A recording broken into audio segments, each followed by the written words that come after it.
Hi, I'm Tim. Welcome to our channel, and thanks for logging on. Today we're discussing the Patek Philippe 5070G-001. You can see and you can purchase this divine 42mm white gold Lamagna base caliber discontinued Patek Philippe chronograph on our website. Subscribe to our YouTube channel if you enjoy these videos, and please click on the card in the upper right hand corner of the screen at any time during this video to see our full sales listing for this watch with accessories included in the sale, high resolution images for your desktop, and naturally complete pricing details for this white gold Patek Philippe 5070G. Now, the watch on my wrist represents one of the largest and most memorable Patek Philippe chronographs of all time. A handsome watch inspired by a collection from the museum. There are two 46mm oversized reference 2512s in the collection, of which one is a chronograph that lends its essential aesthetic to this watch, produced from 1998 to 2009. This is a collector favorite. It's scarce, it's big, it's beautiful, and it's imperfect, and more charming and endearing for that quality. Now, on my wrist, the size is not to be denied. 42mm across the round of the case, not including the chronograph pushers or the crown. The watch is 11.7mm thick, which is to say neither thick nor thin, but with a generously sloped flank and a double-stepped conical bezel, it will slide easy under a dress cuff, both suit jacket and sleeve. You'll note the watch is fairly broad lug-to-lug, but maybe not as broad as a 42 would ordinarily be. 48.5mm across the wrist from extremity to extremity, and you'll note that the lugs are generously tapered and downturned. So if you're borderline, and I would say borderline to wear this watch with proportion and security would be about 14 centimeters in circumference, the aesthetic qualities of the lugs tend to be less insistent than cloaked by their taper and their curve, so it's not going to flare out offensively over the edge of your wrist. It really does seem to tuck and melt around your forearm. It's hefty. It has a satisfying mass to it, all in white gold with a substantial screwed-in periphery about the case back. Because the movement is substantially smaller than the case back is a more massive structure, therefore you get more gold. And you'll also note there's a full gold deployant clasp, white gold, with a filigree-style Calatrava cross, beautifully finished inside and out for security while donning or removing at bedside. Insurance against accidental droppage. Now, you'll also note that the watch is on a matte finish, large rectangular scale alligator leather strap in black, monotone stitch, folded edges, soft calfskin on the underside, and of course the popular modern era Patek Philippe pull tab spring bars are there, so you can quickly remove the strap with nothing but your fingernails for deeper cleaning between the lugs or to swap straps. Now, the case of the watch is handsome, very traditional. Rounded, you can see it's roughly bowl-shaped from top to bottom, and classically round when viewed from the top. The lugs are of the soldered or welded variety, which means it's a very handmade case, and I mean that in the best possible way. To join the lug to the case band, it's first welded on, and then an excruciatingly time-consuming process removes all of the excess material, the evidence of the weld, to create a handsome and sharp joinery between the two once separate structures. It's all of high polish, which isn't offensive because the watch is relatively slim and charmingly vintage in its aesthetic. To break up the mass, and really more than the mass, the width of the bezel, this is where I say the watch is charmingly imperfect.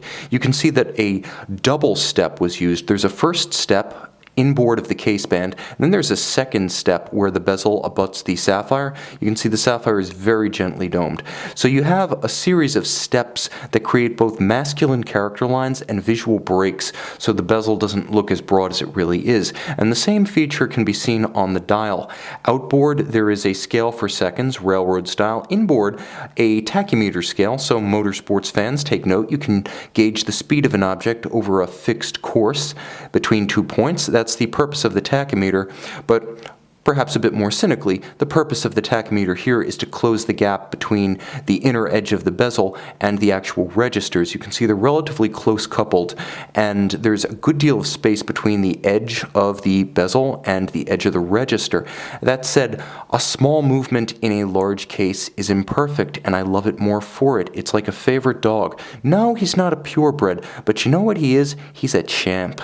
This is like a champion hunting dog that perhaps not a purebred due to the combination of imperfectly sized movement and case, Lamagna base caliber with Patek Philippe finish, becomes a sort of robust hybrid. In nature, the phenomenon is called hybrid vigor, where a non-pure breed actually winds up being stronger than the pure breed, and that's what this watch is. It's a number of factors brought together that somehow exceed the sum of the parts. The dial is beautiful. As you can see, the hands at center, foy hands, are blackened. They are leaf style with a beautiful lancet counterweighted chronograph seconds. The same treatment is bestowed upon the sub-register hands, blackened gold, and blackened gold applied Arabic numerals. There are two different textures at play on the dial. You can see there's a light concentric circular guilloche of the twin sunken registers, and then there is a matte or opaline frosted style finish to the silver of the dial. It glows warmly without ever blindingly bright like a sunburst. It's a watch that is always sort of glowing. It has a luminescence about it without any actual luminova. Very handsome, and of course you can see the railroad track counters for the individual displays, seconds and chronograph minutes. Now the pushers, again, vintage inspired, lozenge shaped. You can also see they're slightly rounded to trace the arc of the case, which I appreciate. And the case back, again, the movement not perfectly sized, but beautiful. This is a hand-finished caliber CH2770/157, which is to say, it's based on the Lemania 2310 Abauche, which in a different watch and a different era went to the moon with Omega. Now here, finished to the point of virtuosity, it bears the traditional Geneva hallmark, as Patek Philippe's constructed prior to roughly mid-2009 were wont to employ. 24 jewels, beating away at a big slow balance rate of 18,000 vibrations per hour. The balance makes up for what it lacks in outright rate with a huge moment of inertia. You can see the balance almost 1/3 the diameter of the entire movement.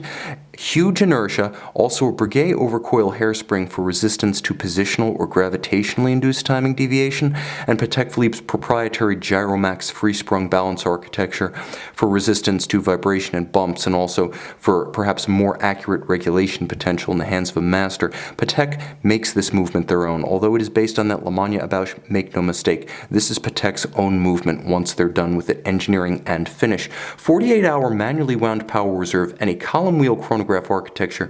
It features a Geneva cap on the column wheel, which is an aesthetic standard, but it's also rooted in function, as classically shocks or concussion to the watch could eject the actual levers and horns of the chronograph from between the crenellated towers of the column wheel. The cap prevents that from happening. And now if you watch the cyclic action of the column wheel and the chronograph train along with the actuating levers, you can see the train driven off the fourth wheel of the time-telling powertrain that essentially powers the balance. The fourth wheel is just beneath this driving wheel for the chronograph. There's an intermediate wheel, and then you can see it moving in and moving out. Now it's engaged, now it's disengaged. This is the lateral clutch of which I often speak. It's also fully jeweled, so lateral clutches often feature nothing but bushings for the driving wheel and the intermediate. Here, Patek Philippe jewels it completely. Now, the lateral clutch is more beautiful and more traditional than a vertical clutch. That's why, though the vertical clutch is more efficient, purists would prefer what you see here. Beautiful, keeping no secrets, visible in a way that a vertical clutch never can be, and then you have the interaction of the column wheel and its levers, and there are the recentering hammers resetting the chronograph at center. Okay, keep in mind, everything you see here is to Geneva hallmark standards, so as I move it through the light, you can see the glinting edges of bridges, and this is the anglage, mirrored, rounded, laid down by hand, excruciatingly time-consuming. You'll also note the interior angle executed on the chronograph bridge, very difficult to create that sharp cleft between two rounded surfaces intersecting, and there is a richly textured Côte de Genève wave pattern across the bridges that you can see to good effect from this angle. Perfectly aligned from bridge to bridge. You'll also note all of the screw heads are black polished, which really comes to light when I remove the light by turning it in the direction from which you perceive it to be all black, hence the name Poli Noir or black polish. And you can also see the glinting edge of everything that features that mirrored anglage. From this angle, you see it to good advantage.